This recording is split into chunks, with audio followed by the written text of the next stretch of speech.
महाकवि कालिदास और रहस्यमयी पाप विक्रेता। एक बार की बात है, महाकवि कालिदास बाजार में टहल रहे थे। चलते चलते उनकी नजर एक महिला पर पड़ी जो रास्ते के किनारे बैठी थी। उसके पास मिट्टी का एक बड़ा मटका और कुछ छोटी प्यालियां रखी थी। कालिदास के मन में उत्सुकता जगी कि आखिर ये महिला भीड़ भाड़ वाले बाजार में क्या बेच रही है। कालिदास महिला के पास गए और मृदु स्वर में पूछा, देवी, आप यहाँ क्या बेच रही है? महिला ने शांति से उनकी ओर देखा और उत्तर दिया, महाराज, मैं पाप बेच रही हूँ। एक महान विद्वान होने के नाते कालिदास यह सुनकर ठिठक गए। उन्होंने आश्चर्य से पूछा, पाप? और वह भी इस मटके में? यह कैसे संभव है? महिला अड़िग थी। उसने कहा, हाँ महाराज, इस मटके के भीतर 8 भयंकर पाप बंद है। मैं जोर जोर से चिल्लाकर कहती हूँ कि मैं पाप बेच रही हूँ, फिर भी लोग खुशी खुशी पैसे देकर इन पापों को अपने घर ले जाते हैं। कालिदास की जिज्ञासा अब चरम पर थी। उन्होंने पूछा, पैसे देकर लोग पाप खरीदते हैं?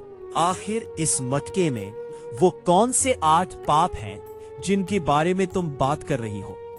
महिला ने एक एक कर उन पापों की गिनती कराई जो उस मटके के भीतर छिपे थे। क्रोध, जो मनुष्य के विवेक को खा जाता है। बुद्धिनाश, सही और गलत की पहचान खत्म कर देना।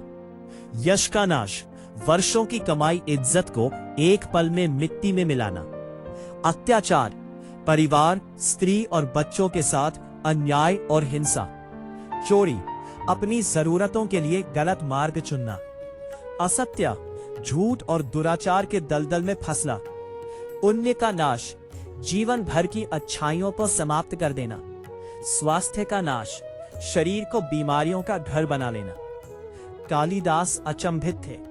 उन्होंने आज तक किसी शास्त्र में नहीं पढ़ा था कि एक छोटे से मटके में ये 8 पाप समा सकते हैं। उन्होंने व्याकुल होकर पूछा, आखिरकार इस मटके में ऐसा क्या है जो इन सब बुराइयों की जड़ है? महिला ने बड़ी ही सरलता से जवाब दिया, महाराज, इसमें शराब, मदिरा है।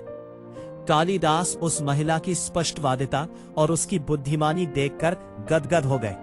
उन्होंने महिला का आभार व्यक्त करते हुए कहा, हे देवी, तुम धन्य हो। तुम यह जानते हुए भी कि शराब इन 8 पापों का मूल है, उसे पाप कहकर ही बेच रही हो। सत्य बताने के बाद भी यदि लोग इसे खरीद रहे हैं तो दोष तुम्हारा नहीं बल्कि उस मनुष्य की बुद्धि का है जो जानते हुए भी विनाश को मोल ले रहा है।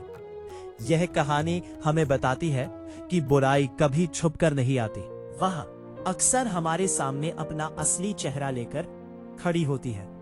त्रासदी यह नहीं है कि दुनिया में बुराई बिक रही है। त्रासदी यह है कि मनुष्य अपनी क्षणिक तृप्ति के लिए जानते बूझते हुए भी पाप की कीमत चुकाने को तैयार है।